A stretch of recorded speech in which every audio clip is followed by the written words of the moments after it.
Okay, તો આપણે already જે ડિસ્કસ કરેલું છે એ મુજબ યલો સેલ્સમાં આપણે આપણો ડેટા નાખવાનો છે. સપોઝ આ એક સબ્જેક્ટ માટે હું બનાવું છું DCMT એક સેમ્પલ ફાઇલ, જેથી બીજાને ઇઝી રહી ચેકમાં. બરાબર છે.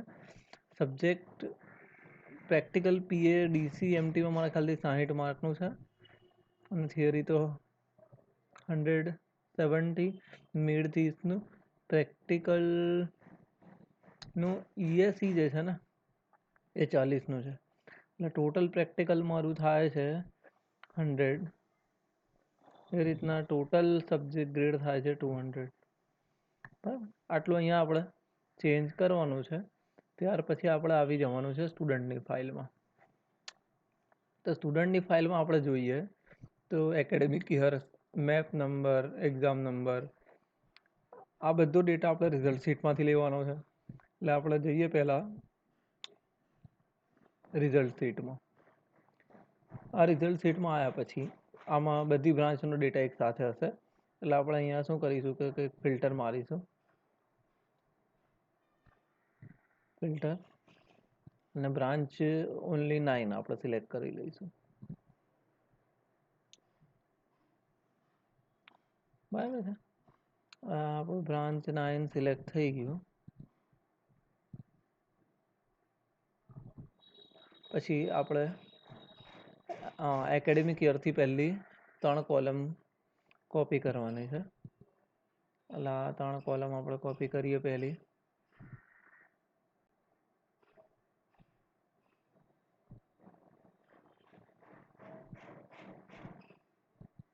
ઓકે, તો આ 3 કોલમ આપણે કરીશું કોપી. ઓકે, ફરી આવી જઈશું આપણે આપણી અટેનમેન્ટની ફાઇલમાં. તો પહેલી 3 કોલમ છે એકેડેમિક યર, સેમેસ્ટર અને મેપ નંબર. તો આપણે અહીંયા મૂકીશું અને પેસ્ટ માટે વેલ્યુઝ વાળું કરીશું, જેથી કરીને જે ફોર્મેટમાં તમારી રિઝલ્ટ ફોર્મેટ અટેનમેન્ટની છે એ જ ફોર્મેટમાં તમારો ડેટા કોપી થાય. તો આ વેલ્યુ કરીને હું પેસ્ટ કરી દીધું એટલે ડેટા અહીંયા આવી ગયો. Okay, there is 80 student, total 80 student છે આ થર્ડ સેમિસ્ટર 171માં. એટલે એ આવી ગયું. ત્યારબાદ આપણે શું કોપી કરવાનું છે તો કે ભાઈ એક્ઝામ નંબર, નામ, institute code, institute name, course name, branch code, branch name અને સબ્જેક્ટ 2 છે DCMT. એટલે અહીંયા સબ્જેક્ટ 1 નહીં કોપી કરીએ, આપણે સબ્જેક્ટ 2 કોપી કરીશું. એટલે આપણે બ્રાન્ચ નેમ સુધી પહેલાં કોપી કરી લઈએ.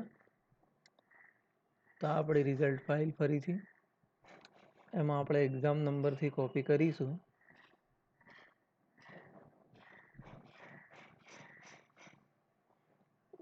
બ્રાન્ચ નેમ સુધી ક્લિયર. ફિલ્ટર આપણે ઓલરેડી મારેલો છે એટલે યાદ રાખજો ફિલ્ટર મારીને કોપી કરવાનું છે, નહીં કરતો બહુ મોટો ઇશ્યુ થશે. ફિલ્ટર નહીં મારો તો પછી તો બધી બ્રાન્ચનો ડેટા અંદર આવશે અને બહુ હેવી ફાઇલ તમારી થઈ જશે. ક્લિયર. એક્ઝામ નંબર પર મૂકો હવે કર્સર. ફરી આપણે પેસ્ટ કરીશું ખાલી વેલ્યુઝ.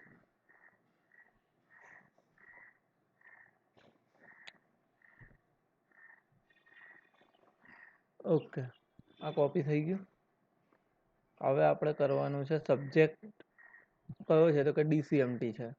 તો એનું છે સબ્જેક્ટ કયો તો કે ભાઈ DCMT નો 2 છે. એટલે આ કોપી કરીશું આપણે.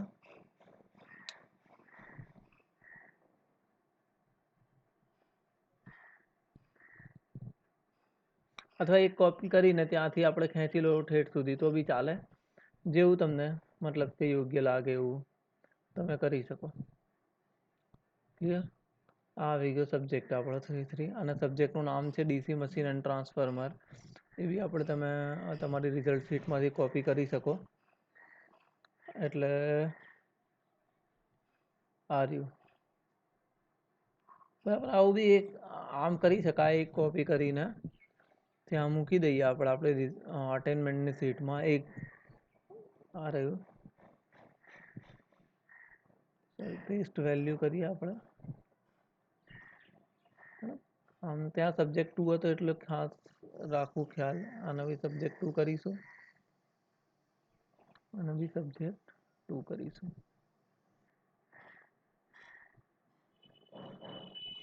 બરાબર, એક જગ્યાએ લખી ડીસી મશીનના ટ્રાન્સફોર્મર ઠેઠ નીચે સુધી તમે ખેંચી શકો, કા પછી આખી કોલમ તમારે કોપી કરવી હોય તો આખી કોલમ બી કોપી કરી શકો, જેવું તમને ઠીક લાગે. ઓકે, હવે ડીસીએમટીને લગતી જેટલી પણ ગ્રેડ્સ છે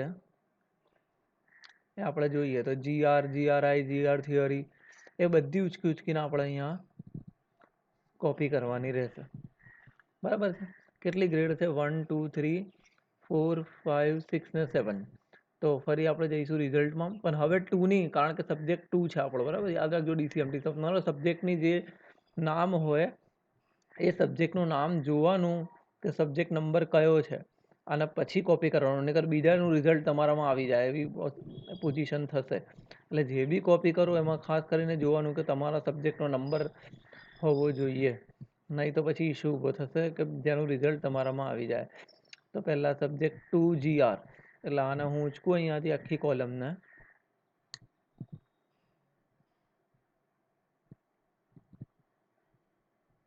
ઓકે, તો આને હું કોપી કરી અહીંયા ફરી મારી અટેનમેન્ટની સીટમાં જઈશું, અહીંયા મૂકીશું અને પેસ્ટ કરીશું વેલ્યુઝ. એટલું યાદ રાખજો, પેસ્ટ કરીશું આપણે વેલ્યુઝ. ઓકે, આ તમે જુઓ નીચે એક્ઝેક્ટ જેટલી છે એટલી આવી ગઈ છે. ત્યાર પછીની હવે સબ્જેક્ટ 2 જીઆર પછી જે જીઆરઆઈ, તો ફરી રિઝલ્ટ શીટમાં આપણે રિઝલ્ટ શીટ આપણી આ રહી, તો ફરીથી રિઝલ્ટ શીટમાં જઈએ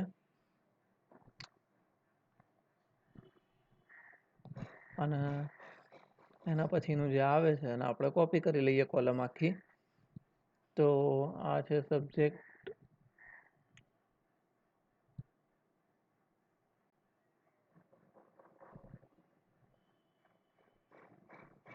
2 જીઆરઆઈ હવે છે.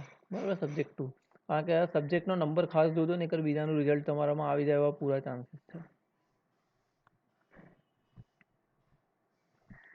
ઓકે, આને બી કોપી કરી અને જાઓ અટેનમેન્ટની સીટમાં, અહીંયા મૂકીશું અને પેસ્ટ તરીકે આપણે કરીશું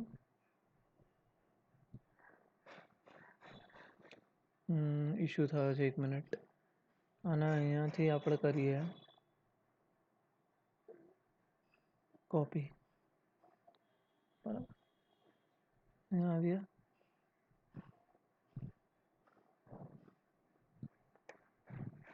પેસ્ટ વેલ્યુઝ. ઓકે, આ થઈ ગયું આપણું જીઆરઆઈ. એવી રીતના આપણે જીઆરટીએચ અને જીઆરઈ હવે કોપી કરીશું.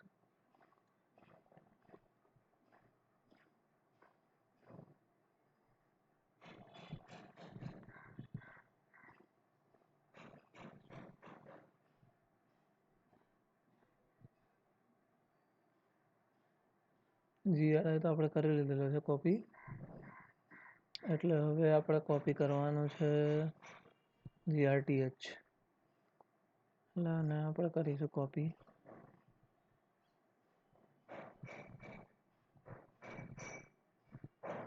કોપી આપણે રાઈટ ક્લિક કરીને કરશું, કંટ્રોલ સી નહીં દબાવતા. બરાબર, રાઈટ ક્લિક કરીને કોપી કરો જેથી ત્યાં પેસ્ટ વેલ્યુઝનું ઓપ્શન આવે. ફરી આપણે આવી જઈએ અહીંયા, આને અહીંયા મૂકીએ અને પેસ્ટ વેલ્યુઝ. ઓકે, ત્યાર પછીનું છે જીઆરઈ. રિઝલ્ટમાં આવી જઈએ, રિઝલ્ટમાં આપણે આવી ગયા પછી શોધીએ જીઆરઈ. ક્રમમાં જશે, એમ તો કંઈ શોધવા જેવું નથી. આને ક્રમમાં આપણે મૂક્યું અને અહીંયાથી ઉચકી લઈએ આખી કોલમ.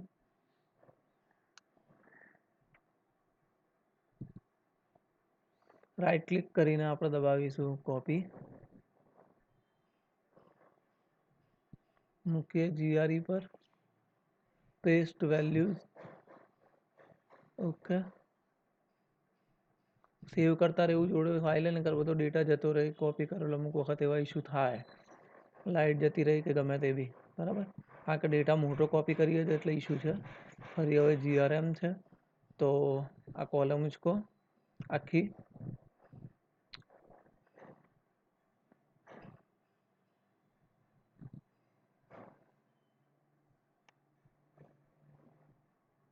અને ફરી આવી જઈએ આપણા 10 માઇન્ડમાં. મારું અહીંયા મૂકીએ આપણે પેસ્ટ વેલ્યુઝ. ઓકે, હવે આવશે GRPR.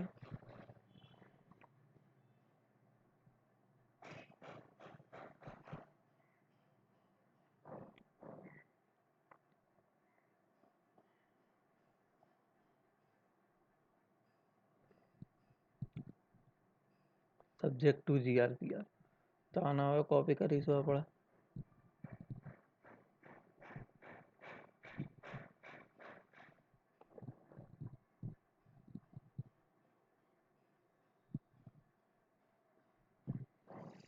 GRPR પર મૂકીશું પેસ્ટ વેલ્યુઝ. ઓકે, હવે લાસ્ટ બાકી રહી છે ખાલી GR ને V. આપણે જઈએ GRV પર આવીએ. સારી સબ્જેક્ટ ટુ GRV. આના ઉચકીશું અહીંથી આખી કોલમ.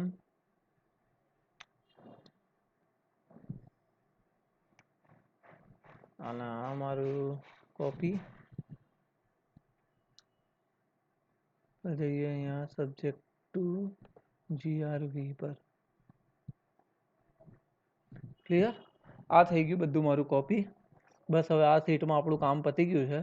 બીજું જે ઓટોમેટિક થવાનું હશે એ થઈ ગયું છે. આગળનું કેલ્ક્યુલેશન આ જે લાલ કલરનું દેખાય છે એ બધું કેલ્ક્યુલેશન થઈ ગયું છે. ફરી આપણે મિડમાં આવી જઈશું. મિડમાં આપણે કંઈક ડેટા નાખવાની જરૂર નથી. ઓલરેડી પાછળથી ડેટા કાઉન્ટ થઈને આમાં આવે જ છે. હા, તમારે અહીંયા માર્ક્સ લખવાની જરૂર છે કે CO1ના તમે કેટલા રાખો છો, CO2ના કેટલા, CO3ના કેટલા. આ તમે ચેન્જ કરી શકો. આ એક એક્ઝામ્પલ તરીકે હું અહીં બતાવું છું. 5, 10 અને 15. એટલે આ રીતના કરવાની રિસ્પેક્ટમાં આપણે 171, 172, 181, 182માં અલગથી કોઈક અટેનમેન્ટ બતાવેલું ન હતું પાછળના CO માટે. એટલે ફરીથી એને કંઈ બતાવવાની જરૂર નથી. 191, 192માં બતાવવાની જરૂર પડશે. એટલે ખ્યાલ રાખજો, CO4, CO5, CO6માં કશું નહીં લખો તો પણ ચાલશે. કારણ કે આપણે ઇન્ટરનલ ખાલી 30 માર્કની લીધી હતી, અલગથી કોઈ અસાઇનમેન્ટ કે કંઈ લીધું ન હતું. એટલે જેવું તમે આ નાખશો અહીંયા અટેનમેન્ટ તમને મિડ સેમેસ્ટરનું મળી જશે. બસ પૂરું. અહીંયા આપણે કંઈ કરવાનું નથી. આટલું જ કરવાનું છે. અહીંયા તમારે COના માર્ક્સ નાખવાના છે બસ. બીજું કંઈ કરવાનું નથી. એનું ઓટોમેટિક પર્સન્ટેજ ને બધું ગણાઈ જશે. ત્યાર પછી આપણે આવીશું CO અટેનમેન્ટની ફાઇલમાં. CO અટેનમેન્ટની ફાઇલમાં આ બધું આગળથી ડેટા આવે છે. તમારે આપણે કંઈ કરવાનું રહેતું નથી. બરાબર છે? CO6 માટે એક કોલમ અહીંયા ઉમેરીને હું મૂકી દીધેલી છે. હા, એટલું તમારે યાદ રાખવું પડશે કે મિડ સેમેસ્ટર દરેકમાં 30 માર્કની છે, પણ DCMTમાં પ્રેક્ટિકલ 60 માર્કનું છે. PA તો ધારો કે અહીંયા જનરલી 30 લખેલું હશે બધામાં, પણ તમારે ખ્યાલ રાખવાનું કે જેનું 60-40 છે તો પ્રેક્ટિકલ PA અહીંયા 60 કરવું. બરાબર છે? એવી રીતે યુનિવર્સિટી એક્ઝામ બધાની 70 છે. એવી રીતે વાઇવા મોસ્ટ ઓફલી બધાનો 20 છે એટલે 20 લખેલો છે. પણ જેને 40 હોય તો એના પછી 40 નાખવું અહીંયા. બરાબર છે? હવે ટોટલ માર્ક થઈ જશે 200. ઓકે, આના પ્રમાણે આપણે ટોટલ ઇન્ટરનલના માર્ક તમારે વેટેજ 30% છે, એક્સટર્નલનું વેટેજ 70% છે. એવું બતાવે છે. ઉપર કંઈ ચેન્જ કરવાનું નથી. ચેન્જ અહીંયા કરવાનું છે. મિડ સેમના માર્ક કેટલા, પ્રેક્ટિકલના કેટલા, એ રીતે ઇન્ટરનલના ટોટલ આ બે પરથી આવી જશે. યુનિવર્સિટી એક્ઝામ તો ફિક્સ છે. પ્રેક્ટિકલ વાઇવા જો તમારા અલગ હોય તો કરવા. બાકી જો હું સીટ મોકલાવી છે એમ તો 20 અને 30 જ છે. પણ અમુક સ્પેશિયલ કેસીસ જેવા કે CADS છે, DCMT છે, AC મશીન છે, એમાં આવા ઇસ્યુ છે. એટલે જેવું તમે આ કરશો એટલે 6 COનું અટેનમેન્ટ અહીંયા ગણાઈને આવી જશે. તમારા સબ્જેક્ટનો કોડ અહીંયા તમારે બદલી નાખો 30902. ક્લિયર? આ થઈ ગયું. આટલું કરીશું એટલે પછી અહીંયા હવે કંઈ કરવાનું બાકી રહેતું નથી આ CO અટેનમેન્ટની સીટમાં. હા, ખાસ એટલું યાદ રાખવાનું કે જે તમારા માર્ક છે ને પ્રેક્ટિકલ, PA, ઇન્ટરનલ, મહેરબાની કરીને માર્ક્સને તમારે જોઈ લેવાના છે. હા, 191નું જ્યારે બનાવીશું ને આપણે ત્યારે CO4ના બી માર્ક મૂકવા પડશે કે ભાઈ 10 માર્કનો, 5 માર્કનો, 15 માર્કનો. જે બી હોય તે, કારણ કે આપણે માર્ક લીધેલા છે એના માટે. એટલે તમે જેમ જેમ અહીંયા મૂકશો 5 કે 10 કે જે બી, બરાબર, અહીં લખ્યું પછી એમાં માર્ક્સ આવતા નથી. તમે જુઓ, તમારે અહીંયા CO5 અને CO4 ને CO5 માં માર્ક્સ આવતા નથી.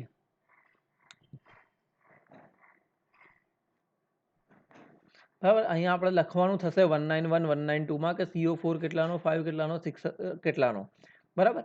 અને એ પ્રમાણે તમારા ઇન્ટરનલ ટોટલ આટલું માર્ક્સ ગણાશે કે ભાઈ ઇન્ટરનલ આટલું અસેસમેન્ટ કર્યું. એવી રીતે 1 2 3 4 5 6 માં ડાયરેક્ટ કોઈ વેલ્યુઝ નહીં આવે, એટલું ખ્યાલ રાખજો. 191 192 માં આ તો હમણાં આપણો ઇશ્યુ આવો છે જે કારણસર અહીંયા વેલ્યુઝ આવે છે.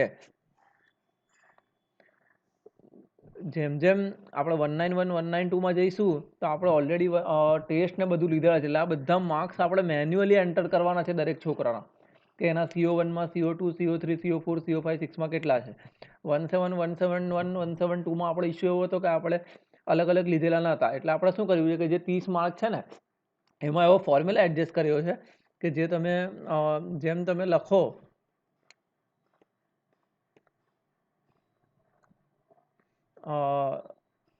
સોરી અહીંયા હતું ને, હા, એટલે જેમ તમે અહીંયા માર્ક્સ લખશો ને અહીંયાના એકોર્ડિંગ અહીંયા માર્ક આવી જશે, એવો ફોર્મ્યુલા નાખી દીધો છે. એટલે 171 172 181 182 માં તો એ જ કરવાનું છે, પણ 191 ની સીટ અલગ છે, હું મોકલાવીશ પછી આ પતી જાય પછી, બરાબર. એટલે અહીંયા હમણાં કશું નાખો નહીં તો જ બેટર છે 4 5 6 માં. ક્લિયર? આ રીતના તમે નાખશો એટલે સીઓના અટેનમેન્ટ બધા પાછળ આવી જશે, બરાબર છે. અહીંયા તમારા સબ્જેક્ટનું નામ તમારે કરી દેવાનું. ઓકે, એટલે આ બધા તમારા 6 સીઓના અટેનમેન્ટ અહીં મળી ગયા. એવી રીતે પીઓના અટેનમેન્ટમાં બી તમારે તમારું અહીંયા મેપિંગ નાખવાનું છે. તો મેપિંગ કેવી રીતના તમે નાખશો એના માટે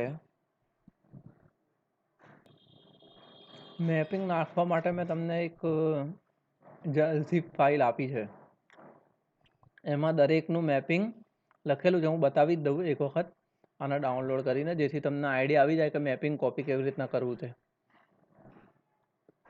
એક મિનિટ ડાઉનલોડ કરી લઉં હું ખાલી. ઓકે, તો આ મારું ક્રાઇટેરિયા 3 હું ખોલું છું, બરાબર. અમારે રિઝલ્ટ શીટનું કંઈ કામ બાકી રહેતું નથી, એટલે હું એને બંધ કરી દઉં જેથી થોડો લોડ ઓછો આવે પીસી પર. એક વખત ઓકે, આપણે પેલી ઝીપ ફાઇલમાં હવે ખોલીને જોઈએ કે ઝીપ ફાઇલ અહીંયા ખુલી છે. મારે 10 પીઓનું મેપિંગ કોપી કરવાનું છે, એટલે તો DCMT મારા ખ્યાલે પ્રશંસા મેડમમાં છે, એટલે આ રહ્યું ક્રાઇટેરિયા 3, આ PPP અને આ DCMT. આ ફાઇલ ખોલી તો એની આ ફાઇનલ જે ફાઇલ હશે ને, તમે જોજો કોર્સ અટેનમેન્ટ ફાઇનલ, છેલ્લી સીટ, એ છેલ્લી સીટમાં નીચે COPOનું મેપિંગ આપેલું હશે. તો આપણે એવરેજ કોપી નથી કરવાનું, ખાલી મેપિંગ કોપી કરવાનું છે. એટલે આને આપણે કોપી કરીશું અહીંથી આમ, બરાબર. આમાં જોઈ લો તમે 1 2 3 4 5 6 7 8 9 અને 10 PO, 1 અને 2 PSO, બરાબર. આ એનું મેપિંગ છે 6 CO સાથે. એટલે આને આપણે કોપી કરીશું અહીંયાથી. તમારા નામની અંદર ઓલરેડી સીટ હશે, ફોલ્ડર હશે, એમાં તમારે જોઈ લેવાનું છેલ્લી સીટ જ્યાં કોર્સ અટેનમેન્ટ ફાઇનલ, ત્યાં મેપિંગ આપેલું છે. ખાલી મેપિંગ કોપી કરવાનું છે, એવરેજ સમ કશું કોપી કરવાનું નથી, બરાબર. અને આવીને ફરી આપણી નવી સીટમાં આવી જવાનું, અહીંયા મૂકીશું આપણે અને આપણે કરીશું પેસ્ટ વેલ્યુઝ. તમે જેવી વેલ્યુઝ પેસ્ટ કરશો નીચે એવરેજ મેપિંગ ને બધું આવી જશે. ક્લિયર? એવી સામે CO અટેનમેન્ટની અહીંયા સમરી આવી હશે, બરાબર. અને CO અટેનમેન્ટની સમરી પરથી આ તમારું POનું અટેનમેન્ટ ફાઇનલી આવી જશે, દરેક POનું. અને એની સામે શું તમારું હતું એક્સપેક્ટેશન ને તમે શું અચીવ કર્યું છે એ નીચે બતાવી દેશે. ક્લિયર? તો આટલું કરવાનું છે. પીઓનું મેપિંગ તમને મળી જશે તમારા ઝીપ ફાઇલમાં જે મોકલાઈ છે એમાં પોતાનું ફોલ્ડર જોઈ લેવું, ઉપરથી ખાલી મેપિંગ કોપી કરવું, એવરેજ કે કોપી કરવું નહીં. સૌથી પહેલાં શું કરીશું એકવાર ફરી જોઈ લેજો. અહીંયા તમારો ડેટા નાખી દેવાનો જે જરૂરી છે તે. પછી આપણે આવીશું સ્ટુડન્ટમાં. તો સ્ટુડન્ટમાં એક એક કોલમ આપણે જોઈ લેવી કઈ છે. એ બધી જ કોલમો રિઝલ્ટ ટેબલમાં અવેલેબલ છે, રિઝલ્ટ ફાઇલમાં. તો દરેકને અહીંયા કોપી કરી દેવી. દરેક સબ્જેક્ટની ગ્રેડ અહીંયા કોપી કરવી, જે ઓલરેડી હું બતાવી ચૂકેલો છું. બસ અહીંયા પછી કશું કરવું નહીં, ગ્રેડ કોપી કરી અને છોડી દેવું. પછી ધારો કે કોઈના છોકરા 80 કરતાં ઓછા હશે તો નીચે અહીંયા જગ્યા ખાલી રહેતી હશે. ધારો કે 50 છોકરા છે તો 30 ખાલી રહેતી હશે. તો એને કંઈ કરવું નહીં, એવું ને એવું જ રહેવા દેવું. ક્લિયર? એને ખાલી એટલું કે ડિલીટ કરી દેજો. આ બધો નીચેનો ડેટા ભેગો થઈ જશે. એટલે ધારો કે 50-60 છોકરા છે તો 20 છોકરા આ બીજા બતાવશે ને પેલા અલગ બતાવશે. એટલે તમને લાગે કે અહીંયા 50 છોકરા છે તો નીચેના 30 જે વગર કામના છે, બીજા સેમિસ્ટરના છે, એને ડિલીટ જ કરી દેવાનું. એટલે ઇશ્યુ ઊભો ના થાય. એટલી કોલમ જ પકડીને ડિલીટ કરી દેવાની. તમારે જોઈ લેવાની તમારા નંબર કેટલા છે, 50 છે, 60 છે, જેટલો અહીં કોપી થાય એટલું કરી અને બાકીનાનું અહીંથી ઉડાવી જ દેવાનું, ડિલીટ કરી દેવાનું. નહીં કરતા પછી 2 સેમિસ્ટરના છોકરા ભેગા થઈ જશે તમારા રિઝલ્ટમાં, 5th અને 3rd કે જે બી. બરાબર? તો જોઈ લેજો. અહીં નાખી દેશો એટલે પછી પતી ગયું. મિડમાં મેં તમને કીધું એ રીતના 171થી લઈને 182 સુધી, એટલે 191 પહેલાં આપણે અલગ સીઓના ટેસ્ટ લેતા નહોતા. એટલે અહીંયા કોઈ બી રેન્ડમ તમારે માર્ક નાખવાના છે. એ મિડ સેમમાંથી ઓટોમેટિક અહીંયા 1, 2, 3માં માર્ક મુકાઈ જશે. 4, 5, 6માં કંઈ લખવાનું નથી. 191માં એવું નથી. મેં તમને કીધું 191માં આપણે મેન્યુઅલ માર્ક એન્ટર કરવાના છે છોકરાના, કારણ કે આપણે માર્ક્સના ટેસ્ટ લીધેલા છે સીઓના. બસ પૂરું. અહીંયા આવશો એટલે સીઓ અટેનમેન્ટમાં તમારે જોઈ લેવાનું મિડ સેમિસ્ટરથી પ્રેક્ટિકલ પીએ તમારા શું છે એ અહીંયા એન્ટર કરવાના. સીઓની ગણતરી અહીંયા આવી જશે. પછી જવાનું પીઓ અટેનમેન્ટમાં. પીઓ અટેનમેન્ટમાં અહીં ખાલી તમારે નાખવાનું છે મેપિંગ. બસ પૂરું. મેપિંગ નાખશો એટલે આગળનું બધું કેલ્ક્યુલેશન અહીંયા આવી જાય. બસ ખાલી તમારા સબ્જેક્ટનું નામ અને જે છે એ અહીંયા બદલી નાખવું, જોતું રહેવું અહીંયા.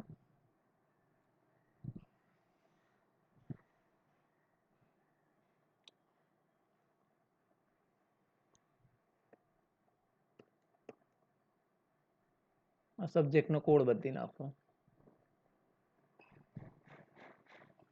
બસ આ મેપિંગને આટલું નાખશો એટલે આગળનો ડેટા બધો અહીંયા આવી જશે.